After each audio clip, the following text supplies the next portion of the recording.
నమస్తే ఫ్రెండ్స్, నేను శ్రీనివాస్ శర్మ. స్వాగతం శర్మ వేదిక అస్ట్రాలజీ. మన యూట్యూబ్ ఛానల్లోని మనం గత కొన్ని రోజులు పెట్టి మ్యారేజ్ అస్ట్రాలజీ స్పెషల్ వీడియోస్ తీసుకుని వస్తున్నాం. అంటే వివాహంకి సంబంధించిన వేరియస్ టాపిక్ గురించి ఒక్కొక్క వీడియోలోని ఒక్కొక్క టాపిక్ డీటెయిల్గా డిస్కస్ చేస్తున్నాం. ఈ క్రమంలోని ఈరోజు మనం ఈ వీడియోలో ఏంటంటే వేదిక అస్ట్రాలజీ ప్రకారం, జ్యోతిష శాస్త్రం ప్రకారం సెకండ్ మ్యారేజ్ తాలూకా కాంబినేషన్స్, ఎఫెక్ట్స్, టైమింగ్, వాటి గురించి మనం డిస్కస్ చేద్దాం. ప్రస్తుతం సొసైటీలోని ఈ సెకండ్ మ్యారేజ్ అన్నది చాలా ఎక్కువ డెవలప్ అవుతున్నది. దానికి కారణం ఏంటంటే ఫస్ట్ మ్యారేజ్లోని కంపాటిబిలిటీ లేకపోవడం బిట్వీన్ పార్ట్నర్స్. సో చాలా తొందరగా పేషెన్స్ లేకుండా వైఫ్ కానీ హస్బెండ్ కానీ మ్యారేజ్ అయిన 2 years 3 years, ఈవెన్ నేను కొన్ని ఎగ్జాంపుల్స్ చూసాను, ఆఫ్టర్ 25 years కూడాను వాళ్ళు కోర్టుకి వెళ్ళి విడాకులు తీసేసుకుంటున్నారు. ఈ కేసులు ఎక్కువ అవ్వడం వల్ల విడాకులు తీసుకున్న తర్వాత ఒక పర్టికులర్ ఏజ్ దాకా ఆ పార్ట్నర్స్ విడిపోయిన తర్వాత మళ్ళీ మ్యారేజ్ చేసుకోవడానికి ఆలోచిస్తున్నారు.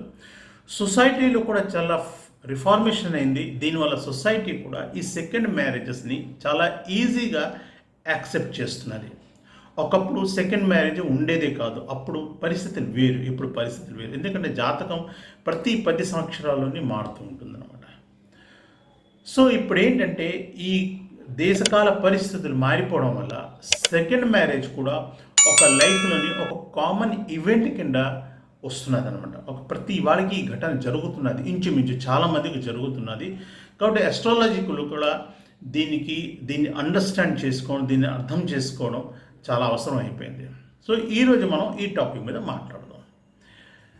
మ్యారేజ్ రిలేటెడ్ ఇష్యూస్ అనేసరికల్లా ఎలాగైతే మనం ఒక నార్మల్ మ్యారేజ్కి చూస్తాం, ఈ సెకండ్ మ్యారేజ్ కూడా మనం అలాగే చూడాలి, with some extra precautions and extra houses or planets అని చెప్పచ్చు. మనం ఫస్ట్ హౌస్ మనం ఎలాగో చూస్తాం, లగ్నం చాలా ఇంపార్టెంట్ ప్రతి దానికి. అది ఫస్ట్ మ్యారేజ్ అవనండి, సెకండ్ మ్యారేజ్ అవనండి, ఈవెన్ థర్డ్ ఫోర్త్ మ్యారేజ్ అని అవ్వచ్చు. ఎందుకంటే అది సర్ప్రైజ్ ఏం కాదు. ప్రస్తుతం ఆల్రెడీ సొసైటీలో థర్డ్ మ్యారేజెస్ మొదలైపోయింది. స్లోలీ మేబీ థర్డ్ మ్యారేజ్ కూడా చాలా కామన్ అయిపోతుంది ఇండియాలోనే వచ్చే 15-20 yearsలో. నెక్స్ట్ మనం ఏం చూస్తామంటే సెకండ్ హౌస్ చూస్తాం, ఫస్ట్ హౌస్ తర్వాత. సెకండ్ హౌస్ ఏంటి? మన తాలూకా కుటుంబ స్థానం. అది అంటే కుటుంబ స్థానంలో కానీ ప్రాబ్లం వచ్చింది అంటే న్యాచురల్లీ సెకండ్ మ్యారేజ్ తలకు ఛాన్సెస్ ఉన్నాయి. అదేవిధంగా ఇదేంటంటే సెకండ్ హౌస్ ఏంటంటే ఇది మనకి ఆయుష్ స్థానం కూడా చూపిస్తుంది అనమాట. లాంగివిటీ కూడా చూపిస్తుంది. దేని తలకు longevity? Longevity of the marriage అన్నమాట. కాబట్టి మనం దీన్ని కూడా చూడాలి, సెకండ్ హౌస్ని కూడా చూడాలి. ఎందుకు లాంగివిటీ ఆఫ్ మ్యారేజ్ రిలేషన్షిప్ ఎందుకు చూస్తాం? ఎందుకంటే ఇది 8th from the 7th house అన్నమాట.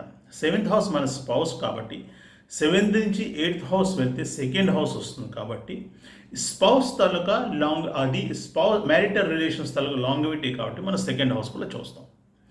నెక్స్ట్ మనం 7th హౌస్ చూస్తాం, అది మ్యారీడ్ లైఫ్ గురించి. అంటే ఇప్పుడు ఎగ్జిస్టింగ్ మ్యారీడ్ లైఫ్లో డిస్టర్బెన్స్ వస్తేనే మనం సెకండ్ మ్యారేజ్కి వెళ్తాం. కాబట్టి ఎగ్జిస్టింగ్ మ్యారీడ్ లైఫ్ గురించి మనం 7th హౌస్ చూడాలి. అదేవిధంగా 8th హౌస్ చూస్తాం. ఎందుకంటే 8th హౌస్ కూడా సెకండరీ సిగ్నిఫికెంట్ అనమాట. అంటే దానికి కూడా ఇంపార్టెన్స్ ఉంది 8th హౌస్కి కూడాను. కాబట్టి మనం 8th హౌస్ చూడాలి. ఎందుకంటే 8th హౌస్లో ఆయుష్ కనిపిస్తూ ఉంటుంది కాబట్టి, జాతకృతలుగా ఆయుష్ కనిపిస్తూ ఉంటుంది కాబట్టి. అలాగే 9th హౌస్ చూడాలి. ఎందుకంటే సెకండ్ మ్యారేజ్ తాలూకా ముఖ్య కారకమైన స్పేస్ ఏంటి అంటే, భావం ఏంటి అంటే అది 9th హౌస్ చూడాలి. కాబట్టి 9th హౌస్ చూడాలి ఇక్కడ. ప్లస్ ఏంటంటే మనం పురుషుడు జాతకం చూస్తూ ఉంటే మనం వీనస్ చూడాలి, శుక్రుడిని. అదే స్త్రీ జాతకం కానీ చూస్తూ ఉంటే మనం గురువుని చూడాలి, అంటే జూపిటర్ని చూడాలి మనం. సో మొత్తం first house, second house, 7th house, 8th house, 9th house, ఈ 5 హౌసెస్ చూడాలి. ప్లస్ వీనస్ చూడాలి. వీటితో పాటు మన నవాంశ ఎలాగో చూడాలి. అంటే ఎటువంటి పార్ట్నర్షిప్ రిలేషన్షిప్కైనా, అది మ్యారేజ్కి కాబట్టి ఫస్ట్ మ్యారేజ్ అయినా సెకండ్ మ్యారేజ్ అయినా మనం నవాంశ చూడవలసిందే. సో ఇక్కడ మనం నవాంశ కూడా చూస్తాం అన్నమాట. ఇప్పుడు ఏంటంటే ఎటువంటి పర్మిటేషన్స్, కాంబినేషన్స్ ఉంటే సెకండ్ మ్యారేజెస్కి ఛాన్సెస్ ఉన్నాయి. అయితే మన వేదిక ఎస్ట్రాలజీలోని చాలా పర్మిటేషన్స్ కాంబినేషన్స్ ఉన్నాయి. అవన్నీ డిస్కస్ చేయాలంటే ఒక గ్రంథం మొత్తం చదవాలి, ఒక 5 అవర్స్ 6 అవర్స్ తలకు వీడియో అయిపోతుంది. అది మనకి ఈ వీడియోస్ ఇన్ఫర్మేషన్ పర్పస్ కాబట్టి బేసిక్గా మోస్ట్ ఇంపార్టెంట్ పర్మిటేషన్ కాంబినేషన్స్ గురించి నేను ఇక్కడ డిస్కస్ చేస్తున్నాను. ఫస్ట్ ఏంటి అంటే, ఒకవేళ 7th హౌస్ కానీ లేదంటే 7th లార్డ్ కానీ ద్విపద రాశిలో ఉంటే, అంటే ఇప్పుడు మనకి 7th హౌస్ కానీ ద్విపద రాశి అయిందనుకో, అంటే ఏంటి, మిథున రాశి, కన్యా రాశి, ధను రాశి అనుకోండి 7th హౌస్, అక్కడ సెకండ్ మ్యారేజెస్కి ఛాన్సెస్ ఎక్కువ ఉంది. లేదు సప్తమ భావం తాలూకా అధిపతి కానీ ఈ 3 రాశుల్లో వెళ్ళినా, అంటే మిథున, కన్యా, ధను రాశిలో వెళ్ళినా సెకండ్ మ్యారేజ్ అవడానికి ఛాన్సెస్ ఉంది అని చెప్పచ్చు.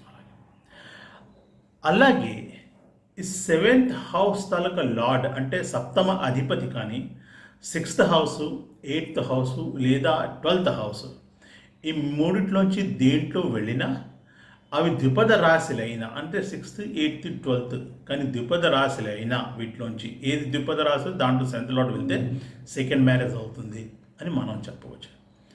అదేవిధంగా 7th లార్డ్ అంటే సప్తమ భావం తలగా అధిపతి కానీ ఒకవేళ అఫ్లిక్టెడ్ అయింటే, అంటే ఏంటంటే అశుభగ్రహాలతో కలిసి ఉన్న అశుభగ్రహాల దృష్టి పడిన, లేదా చంద్రుడి నుంచి 7వ ఇంటిలోని ఉన్న ఇంటి తాలూకా అధిపతి కూడా నవాంశలో ద్విపద రాశిలో వెళ్ళినా తనకి గ్యారంటీగా సెకండ్ మ్యారేజ్ అవుతుంది అని మనం చెప్పవచ్చు. అదేవిధంగా శుక్రుడు కానీ అఫ్లిక్టెడ్ అయితే, అంటే అశుభగ్రహాలతో ఉన్న అశుభగ్రహాల తాలూకా దృష్టి కానీ పడినా, అక్కడ రాహు కానీ 7వ ఇంట్లో ఉంటే కంపల్సరీగా అక్కడ సెకండ్ మ్యారేజ్ అవుతుంది అని మనం చెప్పవచ్చు. ఇది 4th కండిషన్. నెక్స్ట్ మనకు వచ్చేది ఏంటంటే 5th కండిషన్. 5th కండిషన్ ఏంటంటే, రాశి చక్రంలోని 7వ భావం తాలూకా అధిపతి లేదా చంద్రుడు కానీ ద్విపది రాశిలో ఉండి తనతో పాటు శుక్రుడు ఉన్న, అదేవిధంగా నవాంశలో కూడా ఉంటే సెకండ్ మ్యారేజ్ అవుతుంది అని మనం చెప్పవచ్చు. నెక్స్ట్ కండిషన్ ఏంటి, ద్వితీయ భావం తాలూకా అధిపతి, సప్తమ భావం తాలూకా అధిపతి ఇద్దరు కలిసి ఒకవేళ 6th హౌస్ కానీ 8th హౌస్ కానీ 12th హౌస్లో కానీ ఉన్నా, లేకపోతే వీళ్ళిద్దరిలోంచి ఏదో ఒక గ్రహం, అంటే ద్వితీయ భావం తాలూకా అధిపతి లేదా సప్తమ భావం తాలూకా అధిపతి కానీ 6th, 8th ఆర్ 12th హౌస్లో ఉండి ఆ వేరే గ్రహం తన మీద దృష్టి వేసిన కంపల్సరీగా అక్కడ కూడా మనం ఏం చెప్తామంటే సెకండ్ మ్యారేజ్ అవడానికి ఛాన్సెస్ ఉంది. కానీ దాంతోపాటు ఈ 6, 8, 12 భావాలు కానీ ద్విపది రాశి అయిందా లేదా చూడండి. ఎందుకంటే అవి కూడా ద్విపది రాశి అవుతే పర్సంటేజ్ ఆఫ్ సెకండ్ మ్యారేజ్ ఇంకా పెరిగిపోతుంది అన్నమాట. అదేవిధంగా ఒకవేళ మనకి సప్తమ భావంలో కానీ మనకి 1 కంటే ఎక్కువ ప్లానెట్స్ ఉన్నాయనుకోండి, అప్పుడు కూడా అక్కడ సెకండ్ మ్యారేజ్ అవడానికి ఛాన్సెస్ ఉంది. అదేవిధంగా ఒకవేళ అశుభ గ్రహాలు అంటే ఏంటి, శని, సూర్యుడు, కుజుడు, రాహు ఇటువంటి వాళ్ళు కానీ 7వ భావంలో ఉన్న,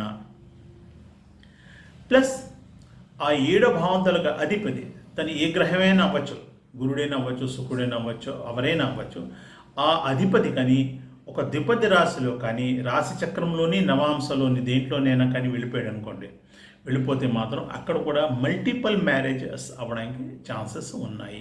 అంటే ఇప్పుడు ఏంటంటే మనకి సపోజ్ 7th హౌస్లోని మనకి బుధుడు, ఎందుకంటే బుధుడు న్యూట్రల్ కాబట్టి బుధుడు మనం తీసుకోం. సపోజ్ సూర్యుడు, శని ఉన్నారు, వీళ్ళిద్దరూ 7th హౌస్లో ఉన్నారు. అది కన్యా రాశి తాలూకా గ్రహం అనమాట, కన్యా రాశి తాలూకా స్థానం అనమాట. సో కన్యా రాశి తాలూకా అధిపతి అవ్వడు బుధుడు అనమాట. ఇప్పుడు ఆ బుధుడు కానీ ఒకవేళ D1లో కానీ D9లో కానీ ద్విపద రాశిలో కానీ బుధుడు కానీ ఉంటే కంపల్సరీగా అక్కడ కూడా మల్టిపుల్ మ్యారేజ్ అవ్వడానికి ఛాన్సెస్ ఉంటాయి. అయితే ఇవి నేను ఒక 9 కండిషన్స్ చెప్పాను. ఇలాగా ఒక దగ్గర 50 కండిషన్స్ వస్తాయి మనకి. సో ఈ ప్రతి కండిషన్ చెక్ చేసుకోవాలి, నెంబర్ 1. నెంబర్ 2 ఏంటంటే ఒకే కండిషన్ కానీ మీట్ అవుతున్నది అంటే మనం అక్కడ సెకండ్ మ్యారేజ్ కానీ మల్టిపుల్ మ్యారేజ్ కానీ జరుగుతుంది అని చెప్పలేము. ఎందుకంటే నేమని ఒక కండిషన్స్ తోటి కాదు, మనకి అట్లీస్ట్ ఒక 2-3 కండిషన్స్, అటువంటి కండిషన్స్ కనబడాలి. కనబడితేనే అప్పుడు మనం ష్యూర్గా చెప్పగలుస్తాం సెకండ్ మ్యారేజ్ అవుతుందా అవ్వదా. దీని గురించి ఏంటంటే మనం కాస్త ఇన్డెప్త్గా ఎస్ట్రాలజీని చదవాలి. వీటితో పాటు మనం ఏంటంటే అర్గల నక్షత్రాల తాలూకా కనెక్షన్ ఎలాగుంది, అలాగే నవాంశ తాలూకా ఇన్ డీటెయిల్డ్ రిపోర్టు, ఈ 3 తీసుకున్న తర్వాతే వీటితో పాటు ప్రతి వీడియోలో చెప్తాను. ఎస్ట్రాలజీకి అన్నిటికంటే ఇంపార్టెంట్ అంటే మనం దశ అంతర్దశ అంటే టైం కూడా చూడాలి. ఒకవేళ టైమే రాకపోతే ఆ పనులు జరగవు అనమాట. కాబట్టి దశ అంతర్దశ కూడా మనం తప్పకుండా చూడాలి. దాంతోపాటు గోచారం కూడా సహకరించాలి. ఆ టైం కల్లా గోచారం ఆ పద్ధతిలో ఉండాలి, ఉంటేనే ఇవి జరుగుతాయి. బట్ ఓవరాల్ ఈ కండిషన్స్ ప్రకారం చూస్తే మనం జాతకుడికి సెకండ్ మ్యారేజ్ జరుగుతుంది అని మనం చెప్పవచ్చు అనమాట. అయితే ఈ ఎస్ట్రాలజీ తెలుగు అడ్వాన్స్ టాపిక్స్ మాత్రం నేను ఇక్కడ డిస్కస్ చేయటం లేదు. ఇది ఒక బేసిక్ ఇన్ఫర్మేషన్ మన గురించి అనమాట. అయితే జనరలీ ఈ సెకండ్ మ్యారేజ్ ఏ దశ అంతర్దశలో జరుగుతుంది అంటే ముఖ్యంగా కానీ థర్డ్ హౌస్ తాలూకా లార్డ్ అంటే తృతీయ భావం తాలూకా అధిపతి కానీ, లేదంటే నవమ భావం తాలూకా అధిపతి కానీ వాళ్ళ దశ అంతర్దశలు కానీ నడుస్తే అప్పుడు ఈ సెకండ్ మ్యారేజ్ తాలూకా టైమింగు సూటబుల్గా ఉంటుంది, అంటే ఆ ఈవెంట్ జరుగుతుంది అని మనం చెప్పవచ్చు.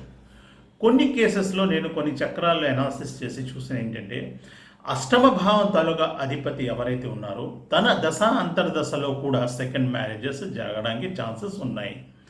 కానీ మన శాస్త్రాలు మాత్రం 99% ఏంటంటే థర్డ్ లార్డ్ కానీ 9th లార్డ్ తాలూకా కానీ దశ అంతర్దశలోనే సెకండ్ మ్యారేజ్ జరుగుతుంది అనేసి తను చెప్తున్నారు అనమాట.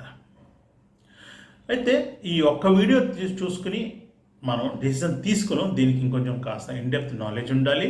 బట్ బేసిక్ ఇన్ఫర్మేషన్ మనం ఆల్రెడీ డిస్కస్ చేసాం. సో ఈ వీడియో మొత్తం చూసినందుకు చాలా చాలా ధన్యవాదాలు. వీడియోని మీరు లైక్ చేయండి, ఫ్రెండ్స్తో పాటు షేర్ చేయండి, ఛానల్ని సబ్స్క్రైబ్ చేయడం మర్చిపోవద్దు. నమస్కారం.